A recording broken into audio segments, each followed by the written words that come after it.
welcome to the Sunny Saudade project.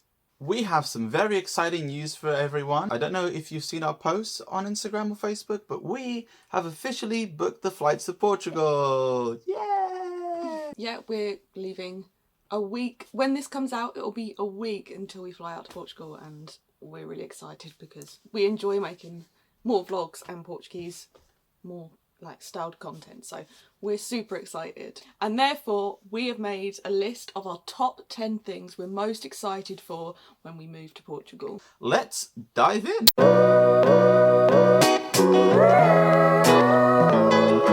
So reason number one, let's get the most obvious one out of the way, it's the weather. So fun little fact I found out whilst doing a bit of research, Portugal, at least the Algarve, actually gets more sun hours than California. You know, it's sunny. I know I'm British, but I still don't enjoy the cold. Unless it's proper snowing, but that doesn't really happen where we live. It's just sad snow. There's around 300 days of sunshine on average in the Algarve. I think most of Portugal is around that number as well. So there's loads and loads of beautiful sunny days where you're not stuck indoors because of the rain. Compared to London, this is going to be sad. It has around 152 rainy days. That doesn't include overcast days, cold days. That's just the rainy days. So it's a huge, huge difference. We never go outside here. Never ever. Charlotte may struggle in the sunny weather.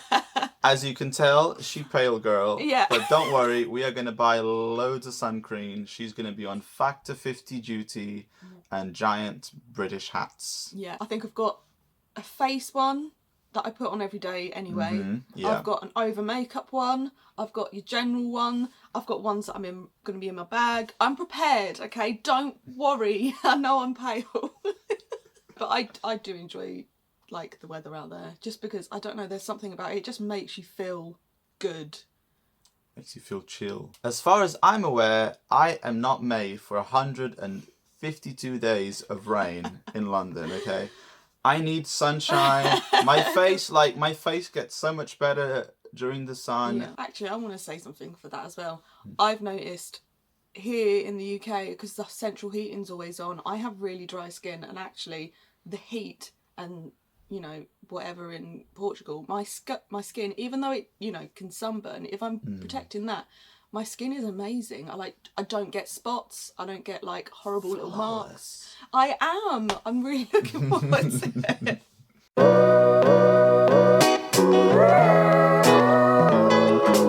Point number 2, we have fruit and veg. But fresh fruit and veg. Fresh fruit and veg. There is nothing better than fresh fruit and veg in Portugal.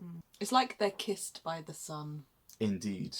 As you may be aware, Charlotte's favourite vegetable to have in Portugal are... fresh tomatoes. I'm obsessed. Like, I think it's the part Italian in me. I just love really good quality tomatoes, and you don't get them here anymore in the UK. Unfortunately, if you go to Co-op or Tesco or Sainsbury's, the taste the difference tomatoes are really small, and it's just sad to spend like £2.50 on 5 bits of tomato. They're also they just taste like water. There's no sweetness or flavour to them, which is why I'm saying like the whole sun-kissed veg thing is Magnifique. One of the main issues with the UK is that the vegetables that you mostly find are potatoes, parsnips and carrots, which are mostly root vegetables, which are great for soups and roast dinners. However, due to it is quite hard to find good vegetables and supplies in the supermarket. We've noticed a big difference recently. You just can't get good tasting like vitamin C vegetables. It is just potatoes and potatoes. Also, on the fruit department, I am very particular with oranges, okay? I do not consume any product that has infused orange unless it's from Portugal. I will only drink fresh orange juice from Portugal unless I'm forced to, right? And I will only eat fresh oranges from the Algarve because they are something else. He's been a little dramatic. I have seen him eat other oranges.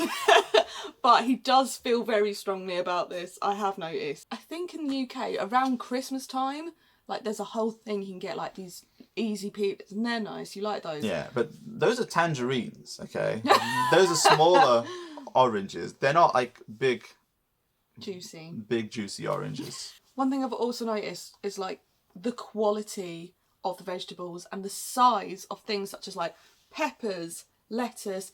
I've seen peppers like the size of my head in the stores there. And like one of my favourite things as well is padron peppers are nearly impossible to find in the UK. I don't know why, I've got a weird obsession with them. There's something about the lemon salt and a good padron pepper I'm just a bit addicted to. Over there, that's where they come from. They're just there, they're everywhere. I'm so excited. I'm going to basically just live off of tomatoes and grilled padron peppers as my plan.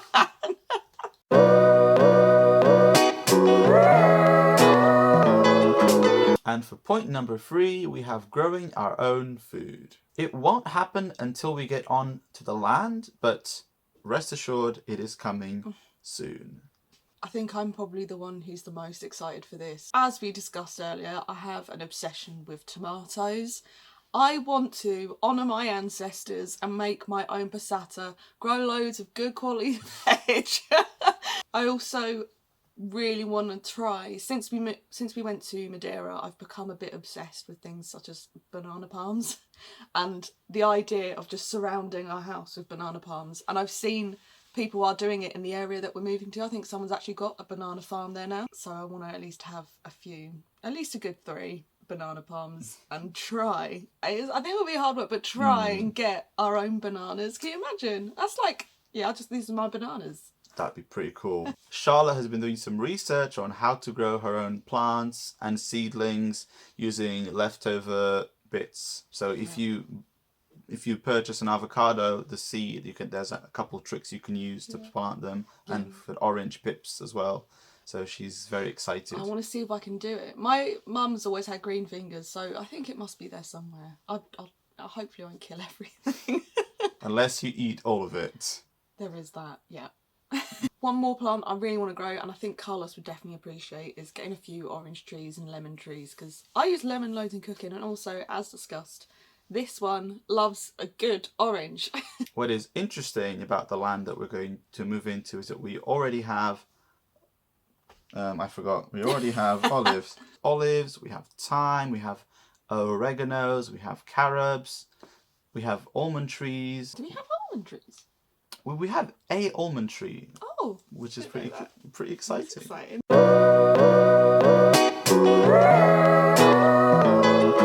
So point number 4 is a really exciting one, is being by the sea.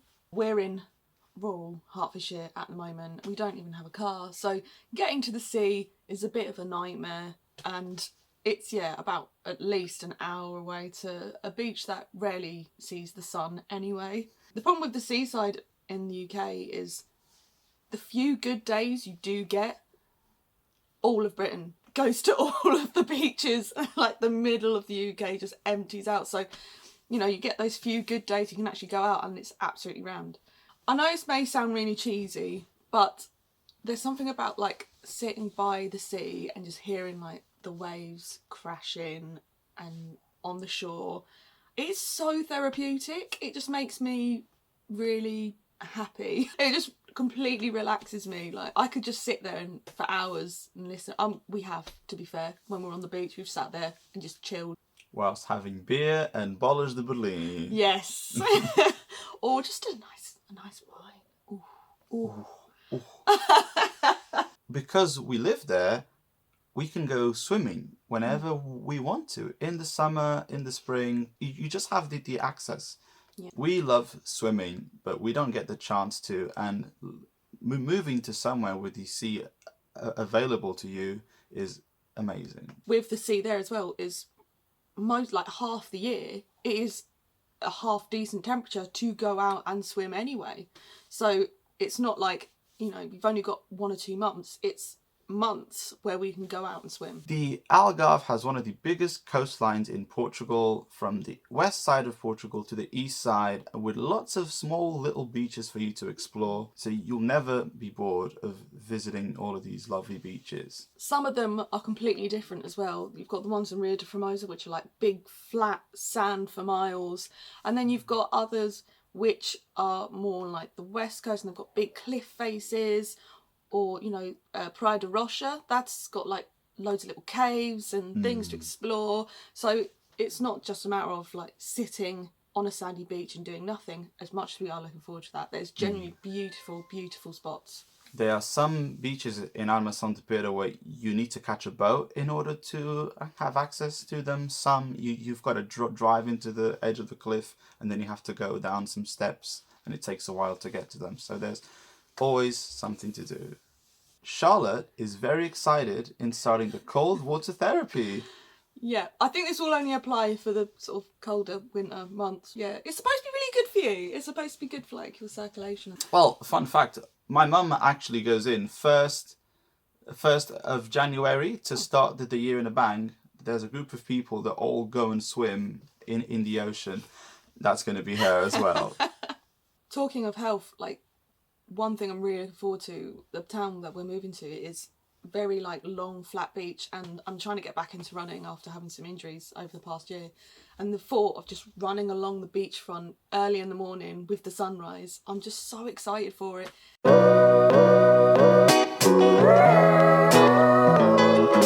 Okay, number 5 is at least trying to improve our health.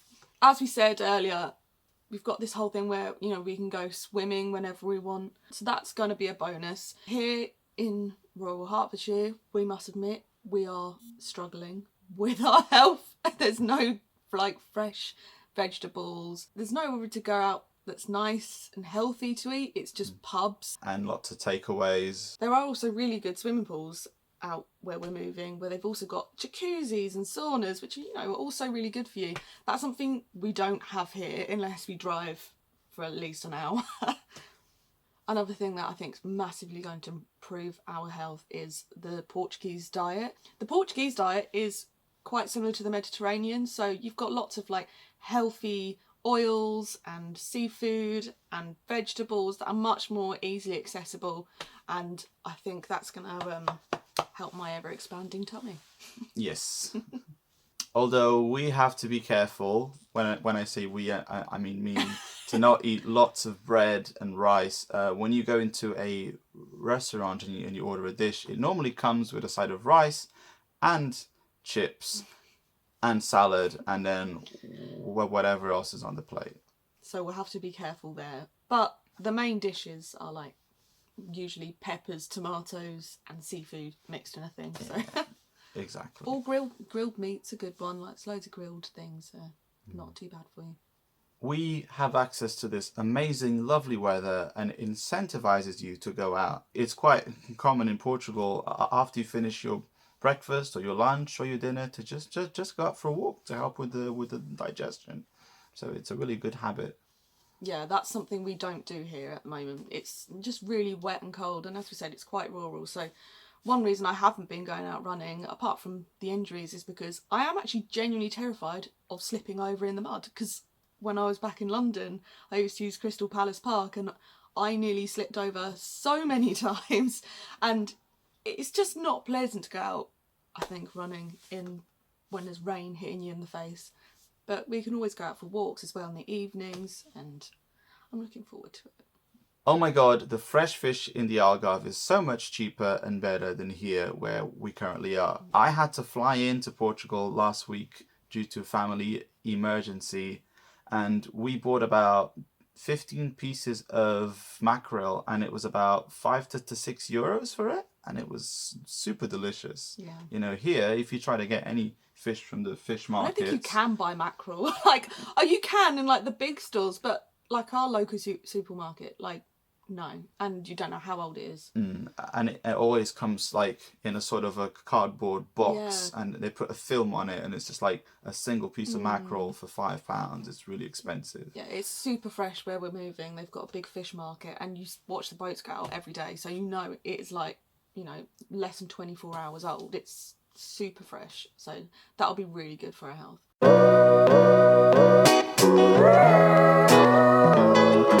So this is a little bit contradictory to our last point, but we'll be careful. Pastries. Oh my god, I love them. The coffee is so cheap, and I am a massive caffeine addict. But yeah, compared to here, it's like, what, 60 cents sometimes if you get like a bicachea? Where it's double at least for a single shot of coffee over here. The good thing about Portugal is that most of the coffees only have one shot as opposed to two shots, and that's really good for your health, for your liver as well. I'll just have more than one coffee. More than one coffee. Which is why Portuguese people have more than one coffee a day. You see? Makes sense. It all makes sense now. You know, the equivalent to a single shot latte in the UK would be like £2.70, £2.60. In Portugal, you can get it for €1, which is really cheap. Actually, one thing I will add to the prices is recently the cost of importing coffee to Britain has gone up 200 and 600%, depending where you get it from. So you said £2.70, but it's actually probably going to be more like £3.30, £3.40 now, which is so much. I can't afford that. Another thing that Portuguese do so well is their pastries, especially pastel de nata. Oh my god, I'm obsessed. You just can't get good ones over here. Well, you can, but they're hard to find and they're expensive. People start adding fruit into them, which the locals in Portugal would completely disagree with. Triggered. Do not appropriate pastel de nata, okay? Don't start putting rubbish it doesn't need to, okay? Again, as we said, we will have to be careful if we want to improve our health, but yes, we're a bit obsessed with pastel de nata, but I think one every once in a while is fine. Just one per day will be fine, right? It is part of the Portuguese culture to go to a cafe, order a bicachea, just a small pastry or a pastel de nata or a toast or something to eat, and watch the world go by. You know, most likely you'll run into your neighbour or to a friend and you'll catch up and you'll have a good time. On that note though, Carlos, you cannot have a torrada every day, okay? I didn't quite hear that one. You can't have a torrada every day. That's better. Okay, I got stuck. But he will, if he could, eat that thing, torrada, is that right? Yeah, every that's day right. if he could. It is. And I'm on a watch. He's not allowed. I'm just so used to it whenever I go abroad to Portugal to have the equivalent to one shot latte, and then you have a toast, which is a torrada, and it comes with 2 slices of bread, and they butter the bread on both sides, and you dip it in the coffee, and then you eat it. I know it's if you're not used to it, it's a bit much, but I love it. Another one of my favourite things to do, which I won't be able to do every day, as tempted as it is they do, was it tostas? Is that the... Tostas. It's tostas. Mm-hmm. And one of my favourite things, you get to pick which bread you have it on, and they've got like this really lovely seeded bread. It's basically toasty, but in like a roll, in really fresh, delicious bread. It's so good. It's yum, yeah. But as I said, we'll have to be careful with this because we will get healthy. Yes, we will.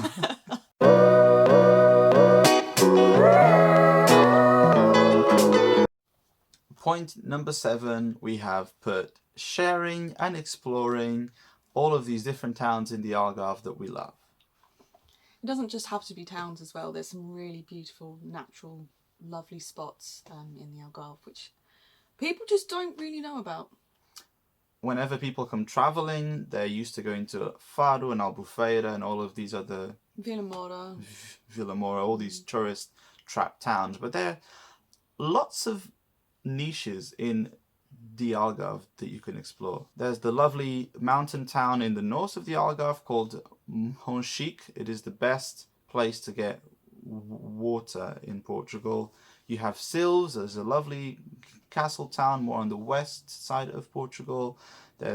We also have Tavira on the east side of Portugal. It doesn't really have much to it, but it's just a really small and charming town to go and explore. All of these towns that Carlos has mentioned, I just want to add, are stunningly beautiful. I never knew until I met him about most of these places. I think, when people think of the Algarve, they do think of that super clubby strip bit on the front, and there's not really much culture there other than getting drunk. The best thing about these towns is little cute alleyways, so much history. Like, oh my god, the Sils, for example, is a town that has this old Moorish castle right on the top of the hill. It kind of reminded me of Montepulciano in Tuscany, which is, similarly built like on like a hill like that. I never knew that sort of existed in the Algarve until I met Carlos, and it's beautiful and just charming, as you said. Another thing that you're a big weird grin. Sorry. One place that I really love as well is one place that I also really love as well, Rio Formosa. It's basically this nature reserve that sort of continues into Spain as well. But it's lots of little islands and beaches and lagoons with like green spots in between. It's got loads of wildlife. We spotted a chameleon, actually, which is so rare nowadays, exploring there, and we found all these old farms that are built on these islands and mills that have sort of all like started to crumble down. It's so beautiful. And Charlotte spotted a flamingo there once, and it's one of her favourite animals, Yes. and it's a nature reserve with lots of different species of especially birds, I think, that you can find in the Algarve that stretches over to Spain as well. One thing I'm really looking forward to, talking of Rio Formosa, is catching a boat from Olhão, which is a town sort of situated. It is on the coast, but it's also inland because of the way that the islands are set up. And you can catch a boat and go out to the different islands, which also have little towns on them and beautiful beaches. And people say it's some of the warmest water in Portugal, so that's really exciting. Another thing that we're interested in doing in the future is driving to the Alentejo and exploring it. Sorry, I said it with an English accent. Alentejo. It is the next region north of the Algarve. It's mostly known for their food and for being laid back. If you thought the people in the Algarve were chill, people in the Alentejo take it to the next level. It really gives you that traditional sense of being in Portugal, as the Algarve can be associated with being a little bit more touristy at times. And there's also apparently lots of good food on there. Food is really good. They've got this, like, I'm sorry vegans and veggies, but they have these black porks which are quite well known in Alentejo. So they have the best chorizo, the best pork meats that you can get in Portugal, and the best wines as well, because it is the perfect region, one of the best regions in Portugal. I think for we're wine. slightly skipping into one of our later points, getting too excited. No.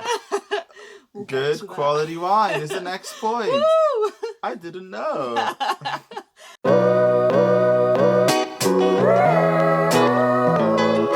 As I mentioned before, I got a little bit too excited for wine.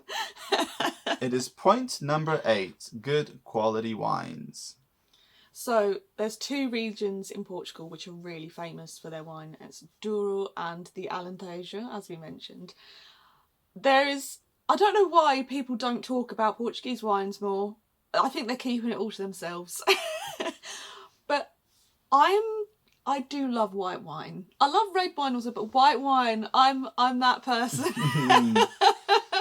And there is something about Portuguese white wines. They're so crisp, so delicious. They're not overly sweet. They're just refreshing, especially in that hot weather.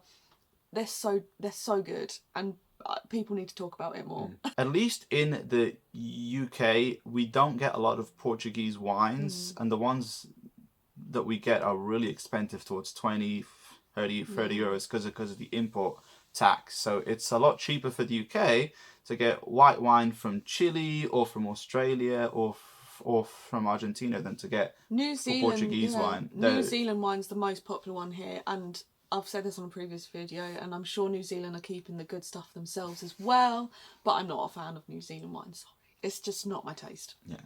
Portuguese one is just far superior, I'm sorry. Which is interesting for the UK, because like a bottle of the New Zealand wine that Charlotte was mentioning is about £10 to get a good one. You have the Ned, isn't it? That's a good one to get. Or you've got Oyster Bay. The Oyster Bay. And to get the equivalent of that bottle of wine in Portugal, you're probably looking at €3 to €4 only, you know. Yeah. One of our favourite wines is the Papa Figus, which is a more expensive one. Yeah, it's about 5 or 6, so it's not massively cheaper, but the quality is just way beyond the brands we just mentioned. Sorry. I don't know, it's just much more crisp and refreshing, and it doesn't have like some white wines you can almost get like a vinegary aftertaste. I think most of the wines you get in the UK now, they all have that to it. I think it's to do with if it's a new wine, it hasn't been barreled that long.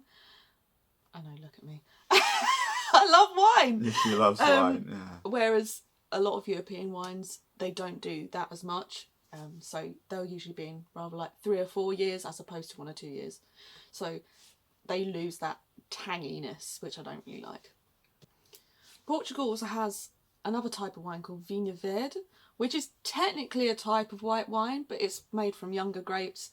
It's a little bit lighter on the alcohol, and it is very light tasting as well, which is why I like it, because I can drink it and not get absolutely smashed like I do on white wine. Poor Charlotte. I genuinely like the flavour, okay? I know. One of the things about vinho verde is normally a bottle of white wine has about 12%. A vinho verde bottle will only have 10 to 9% of alcohol, so it's a lot easier to drink. Yeah. You know, because it doesn't have as much alcohol content. It's also very tasty. Very you can get sparkling ones, can't you? Which are like sparkling. champagne almost. They're really nice. Yeah. That's another thing that Portugal is good at doing, is like similar to Italy, is doing champagne types of drinks. Now, the only reason why champagne is called champagne is because it is made in the Champagne region of France. But you can get champagne levels of wine in Portugal for a lot cheaper. Some of than them the ones are talking in France. again like €5 as opposed to £40 for a champagne. It's mad. And Prosecco in the UK is still around £10 for a decent bottle. So. Cool. It's a no-brainer.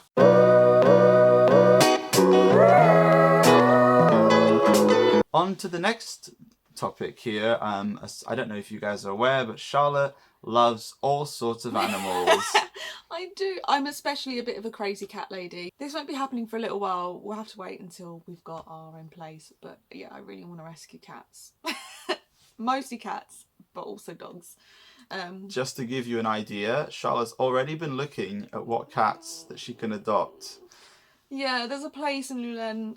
But the thing with the Algarve is, I mean, Portugal isn't as bad as some countries we've been to, but there is a little bit of, street cat kind of thing, or abandoned dogs, more so than you would get in the UK. So if I've got the room to look after them and save them, then I will, because I love kittens. And I love kittens and pups. I think the plan is like 2 to 3 cats, 1 per day. A good doggo to like just come around me. I've always wanted a dog. Like, all my family have had a dog other than like my mum and dad, and then we lived in London in a flat, so I couldn't get one there. So I don't know, I just always wanted one. I mean, we look after people's dogs. We're good with animals. I just haven't had the opportunity to have my own dog. Poor Charlotte. I mean, a friend. We are thinking of getting some chickens eventually, and a lousy rooster, so we are going to get all the creatures, guys. Okay. Yeah, I actually secretly want pigs as well. Do you secretly want to have but I also pigs? like eating pigs, so that might be a problem. I won't eat my own pigs. They'll be my friends, but then I don't know if it will ruin chorizo for me. It probably cute. will. I'm sorry, vegans and veggies. Oh, I want a pig. The only reason why she wants a pig is from the last video, if you've seen it. No, I've always wanted pigs. Pigs are cute. Yeah, you've always wanted pigs are cute. But none of that teacup rubbish because they don't actually exist. Also, like, I don't know if this will come to pass. I'd like to sort of have my own business and maybe have my own sort of life, be my own boss. That might allow me to have the time to sort of foster animals as well. As I said, there's lots of cats that need rescuing. I'd love to foster cats. And do my bit and then like ship them off to the UK to people that can look after them. What a good egg, isn't she? It's a dream. I don't know if that part will come to pass, but I love cats.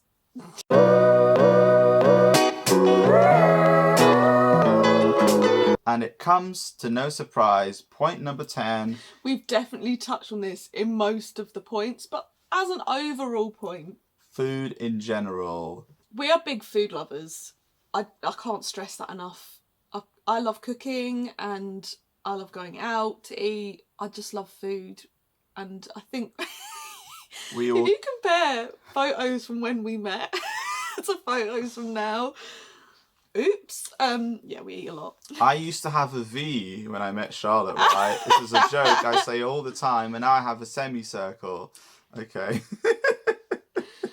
But on a serious note, the food in the Algarve is stunning, and we mentioned the fresh fish is incredible. We've got frango de guia. Mm-hmm. Carlos loves that. I love my frango de guia. So yeah, piri chicken's up there. We've got all the pastel de natas we could possibly eat. But there's also loads of like dishes which I think are less known. The more sort of cataplana style things. I'm so looking forward to eating those. I really like duck rice, arroz de pato. Whenever I travel to Portugal, I'm on a mission to try and find it. Yeah. And you know, the best thing about Portugal really in general is that you can go to a market. One of the best things about the town where we live is that on every Wednesday there's a locally sourced market, and everything comes from the north of Portugal or from the centre or even from the Algarve. You can buy spices there, you can buy nuts, vegetables, fruit, anything that you can possibly imagine, and it's really cheap. And a lot of people just do the weekly shopping in these markets. It's gonna be me. I'm so looking That's forward gonna to be that. her. It's a great market. You know that everyone there knows exactly where every bit of food has come from. It's wonderful. It's something about like being in that market as well. It's like a culture. Like Portuguese culture is really surrounded by food. Like it comes down to family eating dinner. It comes down to having a barbecue, grilling chickens, you know, that sort of thing. Yeah, Portuguese people love food, and so I'm really looking forward to being a part of that and eating everything. That was very profound, Charlotte. I'm proud of you. Profound. So profound. One of the things that I really love is when you go around the markets and like you get to try little things, and what's really good is going around with your mum, and she just knows. She knows. Listen, she knows what pieces of fruit are fresh. She knows the ones that are off, and she knows how to haggle with people as well. Yeah. That's one of my favourite things as well. I love it. I'm really looking forward to that. The fresh vegetables are amazing. I remember there was one stand we went to where the guy did not speak any English, and all he knew was the words firewater, and I bought a bottle. He made me taste it. Turns out it was like 70%. It's called Medronio. That's the one. Oh my God. Just tasting it.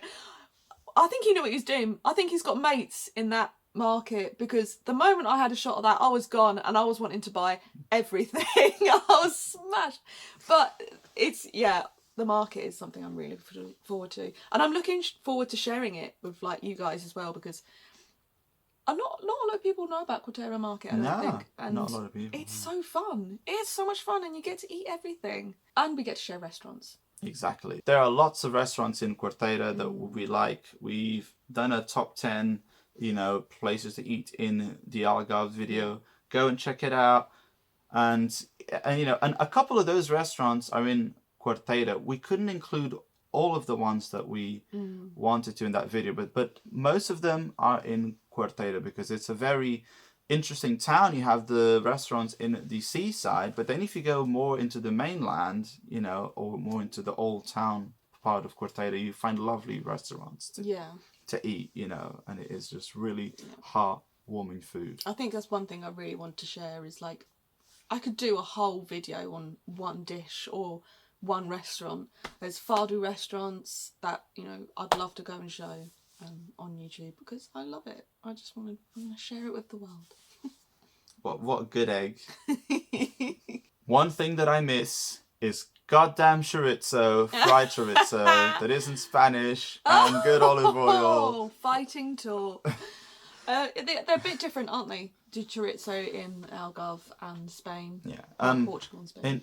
I mean, one of the reasons why I'm always saying this is because when Spain normally mass produces their, you know, food and olive oil and olives and chorizo, which is great, which is still good. But Portugal, because it's a smaller country, it can't mass produce things in that capacity, so it ends up tasting better, and that's a known fact. Okay. I don't know that's a fact.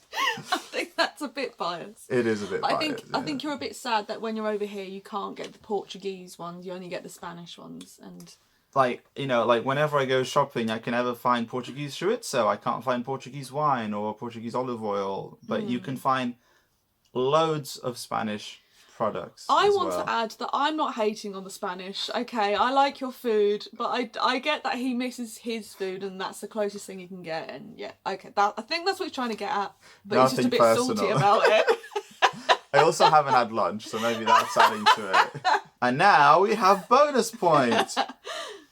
Hashtag living our best lives. It's so cringy, but no, I am looking forward to all round being healthier, happier, in the sun, and being free. I don't know, that sounds weird, doesn't it? Being free. I am free, but I'm a bit stuck in this town at the moment. Yeah. You've got to be careful with the sun. Lots of sun cream protection. But I think Charlotte is looking forward to going out for runs, eating healthily, having lots of coffee, you know, not overdoing it in the pastries, just going around the Algarve and filming all these other places. I'm so excited. It's a wonderful, wonderful place, and I'm really excited to share it with everyone. I also really want to express that, like, I'm so looking forward to being more creative. I'm getting that from doing YouTube, so that's fun, and I'm excited about it. All right, guys. So, okay, guys, it's that time of the video. If you want to leave a like, comment, subscribe, ring the notification bell. We have about 50 subscribers since we started this channel on YouTube. We're really excited. We're really little, and we did notice that as soon as we started posting videos of actual footage in Portugal, you know, those videos have been doing quite well, and we want to thank everyone. Thank you all. Thank you very much. I know we're only small, but it means a lot to us. We really want to share more, and there is going to be some good quality, proper from Portugal content coming very soon, because this time next week we'll be out there. Yeah. Goodbye. Tchauzinho. Tchauzinho.